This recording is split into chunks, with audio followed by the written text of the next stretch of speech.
A gente já começa chamando a Thaís Dias, enviada especial à terra dela, ao Rio de Janeiro, para essa cobertura do G20. Já vou adiantar, gente, que a Thaís está lá num lugar onde tem jornalistas do mundo inteiro cobrindo o evento. Então, às vezes, tem um problema de conexão, às vezes o sinal varia, mas ela está ouvindo a gente agora. Vamos lá, Thaís. Vamos começar com a saia justa da Argentina? Presidente que sai atrasado, Javier Milei saiu atrasado do hotel, chegou atrasado para o encontro, não aderiu à Aliança Global contra a fome e a pobreza, mas depois que já tinha sido anunciado, disse, opa, sim, tô dentro. Ficou uma saia justa ali, né? Boa tarde, bem-vinda.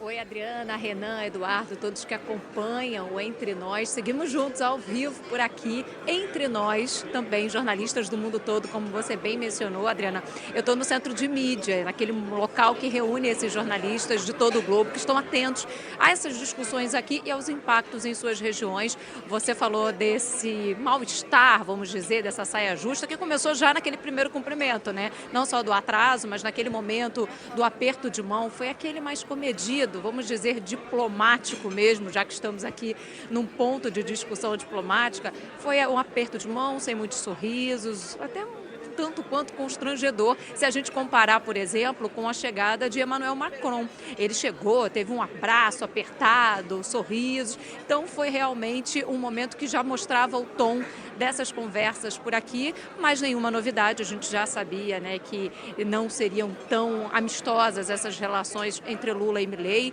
muito já dito até aqui nessa relação, mas vamos às questões tratadas hoje. Você mencionou essa chegada do Pacto Global, dessa Aliança Global de Combate à Fome como principal tema, também gerando esse constrangimento. Por quê? No primeiro momento, 81 países teriam aderido a essa aliança, que é considerada uma grande vitória do governo brasileiro, que começou a desenhar esse projeto ainda em novembro do ano passado. Foram várias conversas até se chegar a esse modelo apresentado hoje aqui, lançado hoje aqui. E aí a gente trouxe esse número, olha, 81 países, várias organizações financeiras, também organizações não governamentais do mundo todo aderindo a esse projeto, somando 147. Mas aí tivemos uma atualização há poucos momentos, algo em torno de 1 hora aproximadamente, porque essa atualização dava conta já sim da adesão da Argentina.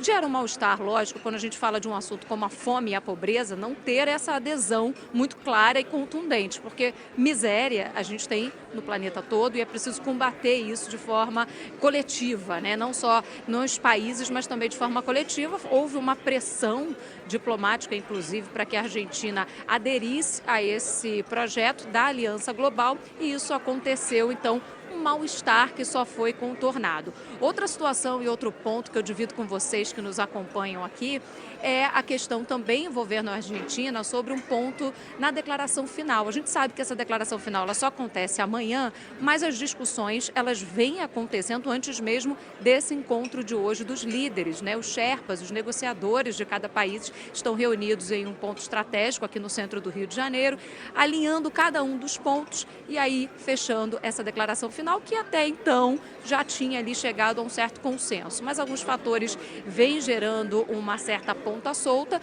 A gente fala de um deles que exatamente envolve a Argentina, a taxação dos super ricos. Esse é um ponto de discordância da Argentina. Outro ponto que a gente vai mencionar aqui, que vem gerando uma grande repercussão nas últimas horas, e aí a gente vai tratar disso daqui a pouco, é esse novo ataque, principalmente da Rússia à Ucrânia e as repercussões disso relacionadas aos Estados Unidos. Adriana. Thaís, eu vou pegar daqui e queria convidar você e quem nos acompanha a ouvir exatamente o trecho da fala do presidente Lula sobre avanços, enfim, no combate à fome aqui no Brasil e também nessa proposta ao lançar a Aliança Global contra a Fome. Vamos escutar.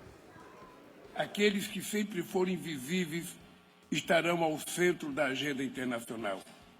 Já contamos com a adesão de 81 países, 26 organizações internacionais, 9 instituições financeiras e 31 fundações filantrópicas e organizações não governamentais. Meus agradecimentos a todos envolvidos na concepção e no funcionamento dessa iniciativa já anunciaram contribuições financeiras. Foi um ano de trabalho intenso, mas este é apenas o começo. A aliança nasce no G20, mas seu destino é global. Que esta cúpula seja marcada pela coragem de agir. Por isso, quero declarar oficialmente lançada a Aliança Global contra a Fome e a Pobreza. Bom, e nessas discussões que seguem agora à tarde, a Thaís até falou aí, né, alguns pontos que foram reabertos. Amanhã tem a espera da divulgação de um documento oficial do G20. Nas outras duas últimas reuniões não teve um comunicado oficial porque não conseguiu chegar a um consenso, e a guerra na Ucrânia agora parece que voltou a ser justamente um empecilho para esse documento final, Thaís.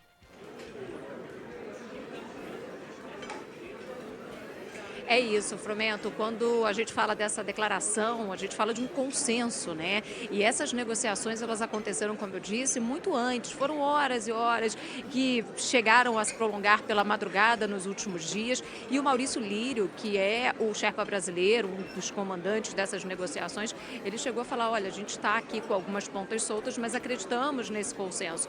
Mas isso mudou, principalmente nos últimos minutos, nas últimas horas, por conta desse ataque da Rússia à Ucrânia, 4 mortes confirmadas, e o impacto disso, principalmente depois da revelação do jornal The New York Times de que o governo Joe Biden teria autorizado os mísseis de longa distância por parte dos ucranianos, e aí a pressão veio principalmente pelos países europeus para a reabertura dessas discussões e para um texto muito mais duro no que diz respeito aos posicionamentos relacionados a esse conflito, não só na região da Europa, mas também posicionar de forma mais dura em relação aos conflitos no Oriente Médio. Isso já vinha sendo discutido, já era uma questão que gerava ali um certo debate, um pedido de endurecimento, outros países achando que o texto já estava num tom razoável, mas diante desse ataque, aí a pressão acontece. Eu lembro, né, que apesar de fazer parte do G20, a Rússia não está representada pelo presidente Vladimir Putin,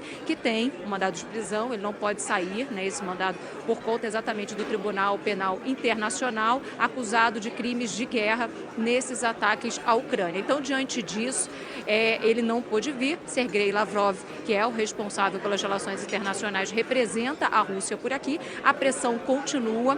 Eu cito ainda alguns outros pontos que são fundamentais e também geram pontas soltas. Como eu disse anteriormente, a questão da supertaxação dos ricos, né, dos super ricos, a taxação dos super ricos, mas também as questões climáticas.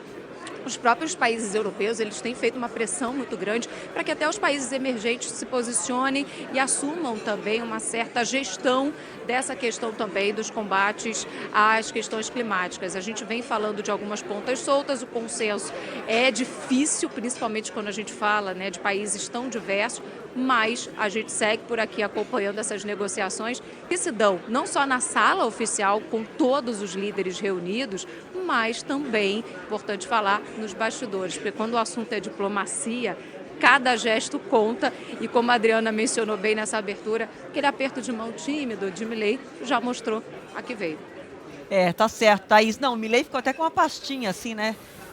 Esticou a mão, esticou o braço, mas ficou com o corpo retraído, com uma pasta assim na frente do braço, zero intimidade, mas é o que é exatamente a relação deles, muito fria, muito distante, com rusgas e com diversas vezes insatisfações dos dois lados. Sobre a guerra, só pontuando que muitos acreditam que o ataque russo contra a Ucrânia foi inclusive uma demonstração de poder, escolhida a data ali para que fosse às vésperas do G20, justamente como uma sinalização de que a Rússia não vai aceitar uma condenação veemente à invasão do território ucraniano nesse documento final. Isso dificultou muito, que era o que a Europa e os Estados Unidos gostariam, de ver uma condenação veemente nesse documento. Por outro lado, diversos países, entre eles o Brasil, gostariam de ver uma condenação veemente aos excessos de Israel no ataque à Palestina, ao Líbano, o que já esbarra na oposição americana. Então, como a Thaís bem explicou, esse documento está truncado, está difícil de sair. A gente sabe que na diplomacia, gente, a vírgula, a palavra que os diplomatas, que os negociadores vão escolher, ela vai e volta, leva muita discussão para escolher cada palavra, e com esses fatos que a Thaís trouxe, ficou ainda mais difícil. Thaís, obrigada demais por estar aqui com a gente. Qualquer novidade, aciona, passe super livre, você entra aqui com a gente, qualquer notícia que surgir, tá? Valeu, Thaís. Bom trabalho para você. Tá combinado. Então, qualquer novidade eu volto. Por favor. Valeu. E quem sabe a vista do Rio de Janeiro, né? Porque os negociadores estão ali no Museu de Arte Moderna do Rio com a vista para o Pão de Açúcar. Tá um sol incrível na capital fluminense. Vamos ver se isso também não serve como um combustível a mais para a chegada de um consenso aí. As pessoas nas redes sociais estavam falando, né, que os últimos dias tinham sido fechados no Rio de Janeiro e hoje, justamente, o começo da cúpula do G20 foi esse presente, esse dia belíssimo que estava sendo registrado pelas equipes por lá. Vamos continuar no Rio de Janeiro, no Museu de Arte Moderna. A gente vai acionar agora o repórter Guilherme Faria, que está por lá, traz um balanço dessa manhã, outras informações complementares ao que a gente ouviu aí da Thaís. Boa tarde, Guilherme. Oi, Renan, boa tarde para você, Adriana, Frumento, também a todos que nos acompanham aqui no Entre Nós. Eu falo também aqui do Centro Internacional de Imprensa, que fica bem ao lado do Museu de Arte Moderna do Rio, onde nesse momento os líderes estão reunidos nessa primeira sessão plenária, né, da cúpula dos líderes do G20. Aqui ao fundo, quem nos acompanha com imagens pode observar também o local por onde chegaram todas essas delegações. Como a gente acompanhava aí também na fala da Thaís, houve um atraso, cerca de 1h30 de atraso para o início, né, conforme o que estava previsto para acontecer aqui no Museu de Arte Moderna. Isso porque alguns presidentes demoraram um pouco mais a chegar com suas comitivas, né, mas até para destacar a questão da segurança também, a gente tem uma segurança bastante reforçada. O aterro do Flamengo está interditado, então a região aqui do Museu de Arte Moderna toda interditada nesse momento. A gente vê a todo momento helicópteros sobrevoando aqui a região também, helicópteros das forças de segurança para garantir também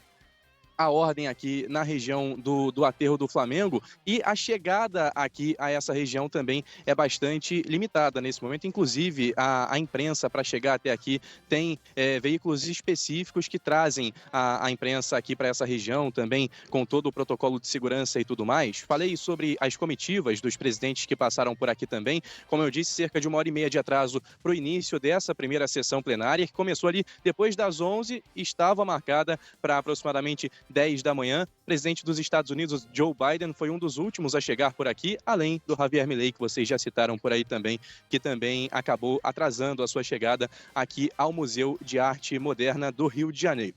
Como a gente já adiantou também na fala da Thaís, essa primeira sessão que ainda acontece aqui no Museu de Arte Moderna, justamente para levantar os pontos da aliança contra a fome e a pobreza. Daqui a pouco deve começar a segunda sessão, que inicialmente estava marcada para 2h30, mas a gente já imagina aí que vai acontecer um atraso também, essa segunda sessão, para falar sobre a questão da governança global. A gente segue acompanhando por aqui. Para finalizar, pessoal, ainda em relação à Aliança Global contra a Fome e a Pobreza, daqui a pouco o ministro Wellington Dias vai falar também para trazer mais detalhes sobre essa aliança global que foi lançada na manhã dessa segunda-feira, aqui nesse primeiro dia de cúpula dos líderes do G20 no Rio de Janeiro. Obrigado, viu, Guilherme, pelas suas informações. O G20 que reúne as 19 maiores economias do mundo, mais a União Europeia e também a União Africana, que foi inserida no grupo no ano passado. E por que a gente está falando agora da União Europeia? Porque existe toda uma negociação nesses encontros bilaterais, nessas negociações que ocorrem à margem aí do G20 para a negociação num acordo de livre comércio entre União Europeia e Mercosul. E esse acordo já está gerando protestos na Europa. Isso porque agricultores franceses voltaram a protestar contra esse acordo. Uma rodovia nos arredores de Paris foi bloqueada por tratores e os policiais acompanharam esse ato logo no início da manhã. A pressão da União Europeia e do Mercosul para concluir as negociações comerciais até o fim do ano reacendeu a ira dos franceses, que são contrários à medida, pois dizem que facilitar a entrada de produtos agrícolas estrangeiros vai prejudicar o mercado interno. Ontem, o presidente Emmanuel Macron disse que o país não vai assinar o Tratado de Livre Comércio, garantindo que deseja tranquilizar os agricultores ao afirmar que a França é contra este acordo. A declaração aconteceu após uma viagem à Argentina, onde Macron se encontrou 2 vezes com o presidente Javier Milei.